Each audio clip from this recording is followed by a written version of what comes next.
Chapter 8, no?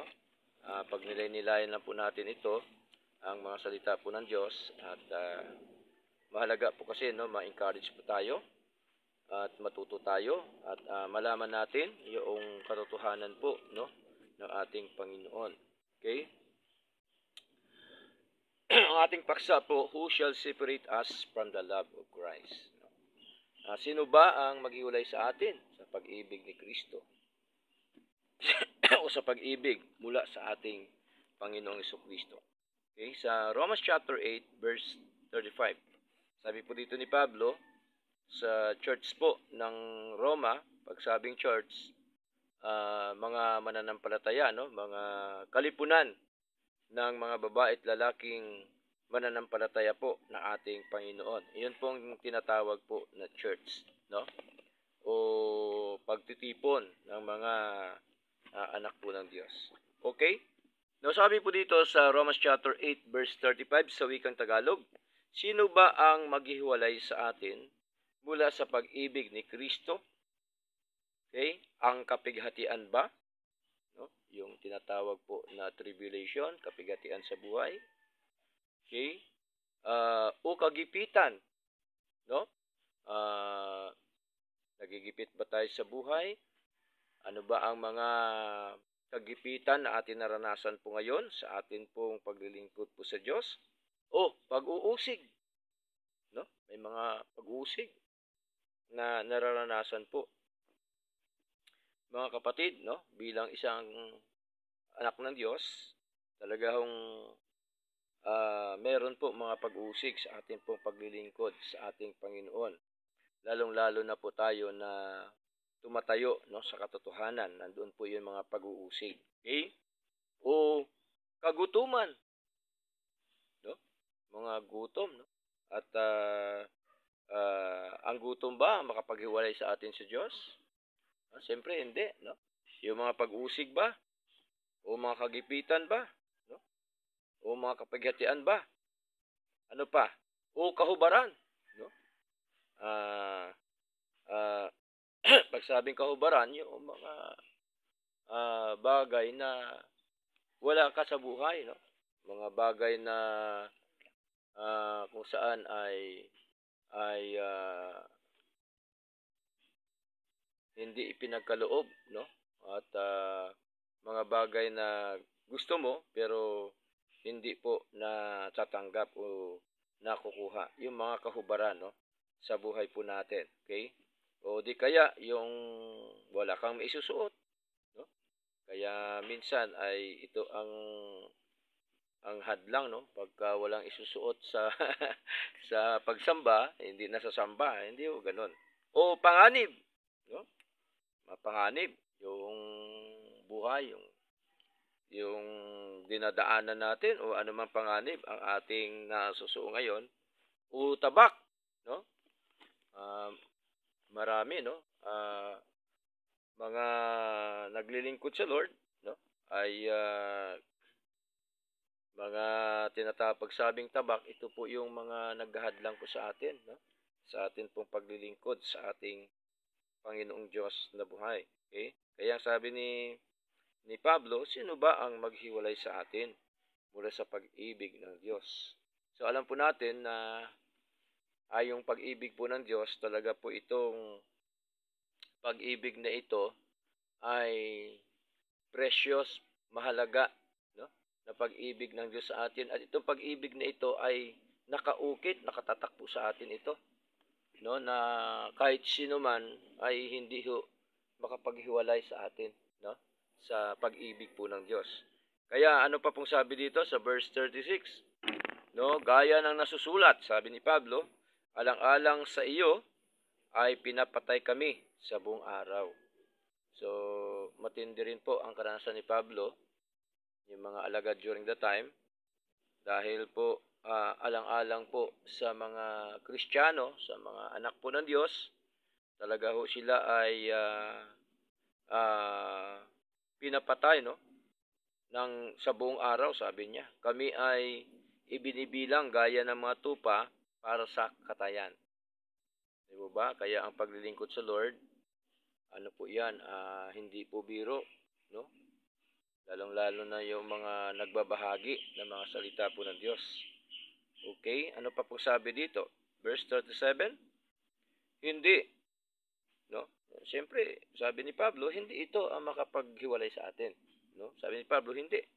Sa lahat ng mga bagay na ito, ay higit pa tayo kaysa sa mga mananagumpay sa pamamagitan niya na umibig sa atin.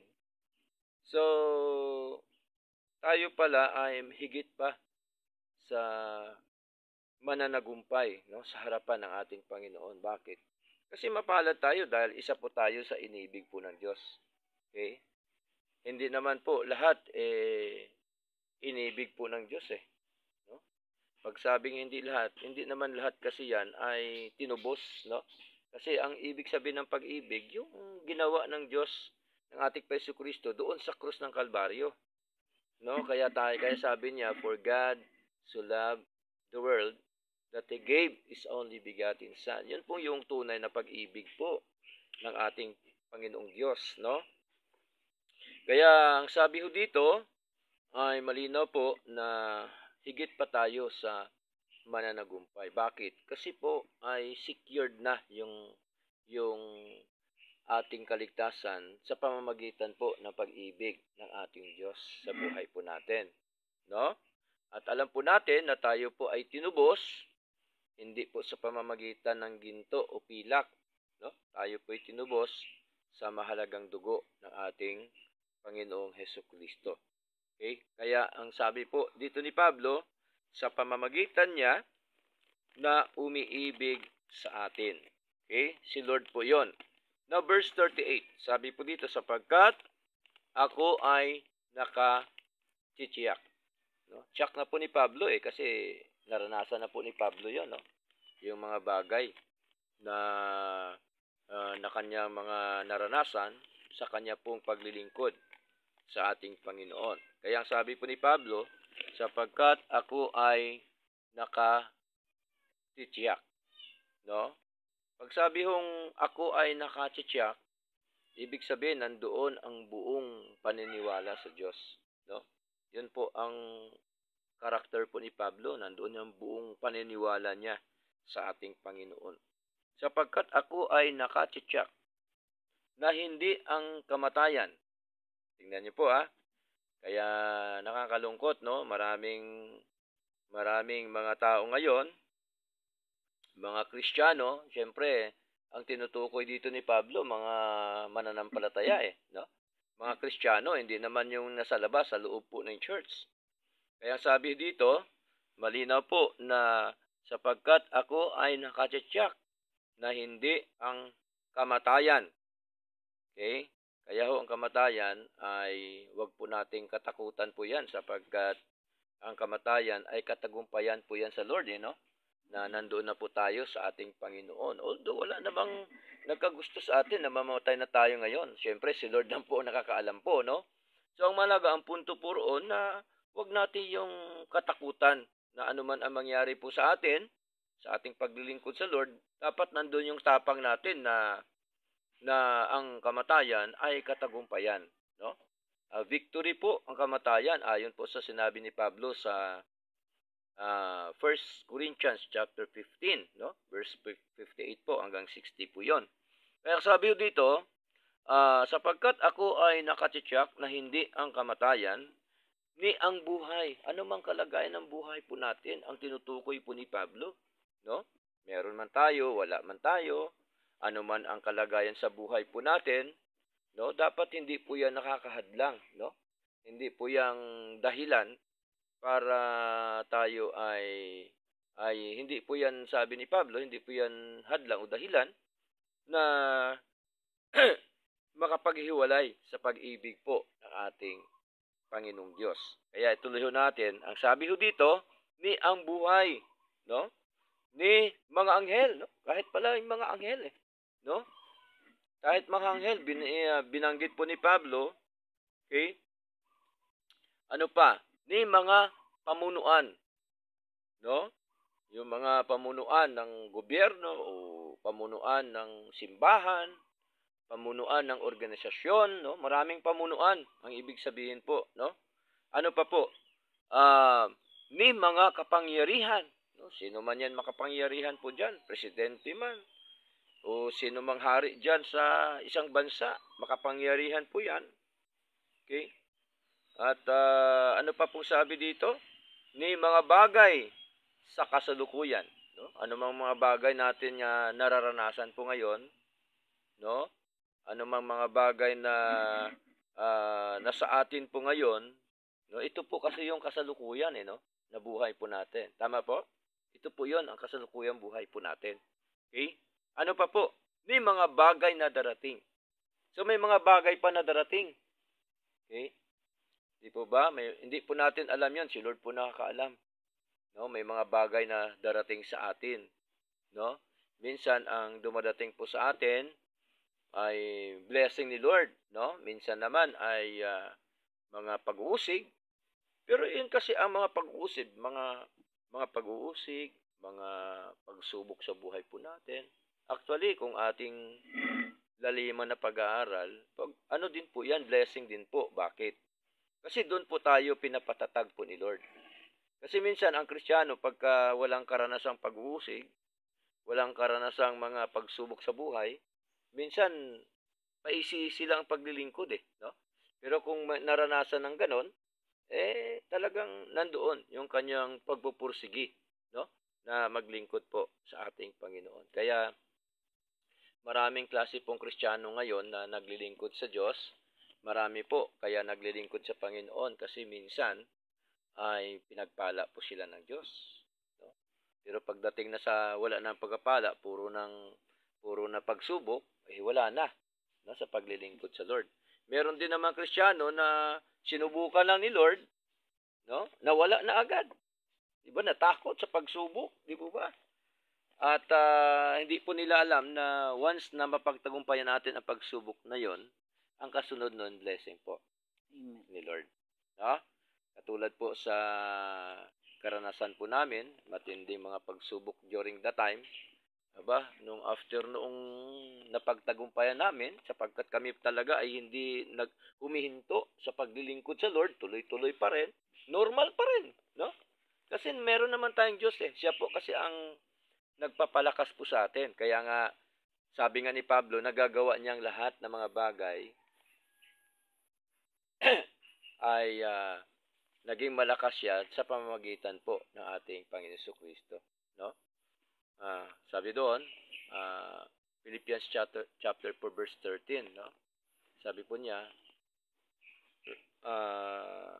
I am, ano bang sabi doon? Basahin po natin 4:13, no?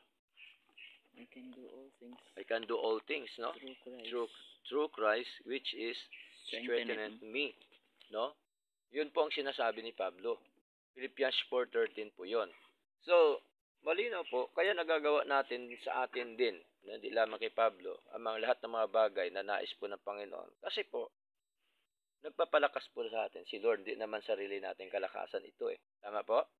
So, mahalaga, tuloy-tuloy po tayo sa Panginoon. Kaya pinakita po ni Lord sa atin na kahit ano man yung mga bagay na yan, kamatayan man yan, buhay man yan, anghel man yan, ni pamunuan man, ni mga kapangyarihan, ni mga bagay sa kasalukuyan, no? Ni mga bagay na darating, sabi po ni Pablo, ni ang kataasan, no?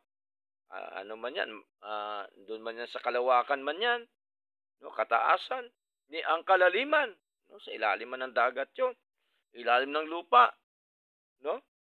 Ano pa pong sabi dito? Sa kataasan, kalaliman, ni anumang ibang nilalang, sabi po ni Pablo, no? Ano klase man yan nilalang, mga kapatid, anong sabi po dito? Ay makakayang ihiwalay tayo. Ihiwalay pala tayo doon sa mga bagay po na yun. Di po ba? Kaya po ng Diyos yan, mga kapatid. Ihiwalay tayo sa mga bagay na yan. No? Kaya, ang atin pong pagsamba ay pagsamba po talagang tunay sa harapan po ng ating Panginoon. Kasi po, wala pong makapaghiwalay sa atin. Sabi po ni Pablo, ay makakayang ihiwalay tayo mula sa pag-ibig ng Diyos na nakay Kristo Jesus na ating Panginoon. So wala pong makapaghiwalay po sa atin, no? Mga pagsubok man sa buhay, kapighatian man yan, sinasabi kanina, nabasa natin, mga kapatid, pag-uusig man yan, gutom man yan, no? Kahit man tayo ay walang ulam, may ulam, tuloy ang paglilingkod po dapat sa Diyos kasi hindi yan dahilan para ihiwalay tayo ng Diyos sa kanyang pag-ibig. Tama? Lahat po ng mga bagay na ito ang sinasabi ng Panginoon kahit tayo walang pera, no? Kahit man tayo ay walang anumang ganun kasarap na buhay, ang mahalaga po ay tayo nagpapatuloy po sa pag-ibig ng ating Panginoon sa atin. Tandaan po natin, si Lord ang unang umibig po sa atin. Hindi naman po tayo eh. Tama po? Okay? Si Lord po ang unang umibig, kaya nga tayo lumapit sa Diyos eh. Kaya nga tayo ay naglilingkod po ngayon sapagkat ang unang umibig sa atin, yung ating Diyos, tayo po ay tinanggap ng ating Panginoon. Tandaan po natin, tayo po ay hindi karapat-dapat po sa Diyos. No? Dahil po sa ating kasalanan. No? Kaya ang sabi doon sa Romans chapter 6 verse 23, for all have sinned and come short of the glory of God. Ang lahat ay nagkasala at kapos sa kaluhatian. Hindi nakaabot sa kaluhatian ng ating Panginoon. Hindi tayo nakakaabot eh. No? Dahil tayo ay isang tinatawag po na filthy rags. Maruming basahan sa ating Panginoon. Kaya tayo na ngayon ay narito dahil tayo po ay nilinis ni Lord. Tayo po ay inibig ng Diyos. Tayo po ay binigyan ng bagong buhay ng ating Panginoon. Tayo ay binigyan ng mga bagay na katotohanan sa pamamagitan po ng kanyang mga salita. Kaya dapat huwag po tayo mag-worry sa kalagayan po natin na ito. Tama po? Ano man ang nangyari sa buhay po natin, hindi po yan makapaghiwalay sa atin, no? Sa pag-ibig ng Diyos sa ating buhay. Kaya po, ang paglilingkod, anuman ang kalagayan sa buhay ng isang Kristiyano, dapat tuloy-tuloy po yan, ang paglilingkod po sa Lord. Kasi ayaw po ni Lord yung paglilingkod natin na para bagang ningas kugon lang. No? Ano po yung ningas kugon? Iitsahan mo yung ng apoy yung kugon, niningas na po. No? Yung sabi nila, no? Yung ningas kugon, yun lamang po pagka gusto mo, pagka sa simula lang, mainit ka, pagdating sa dulo, wala na. Ay, hindi po ganon ang paglilingkod po sa Lord. Okay? Kasi po, ang pag-ibig ng Diyos sa atin, walang kapantay.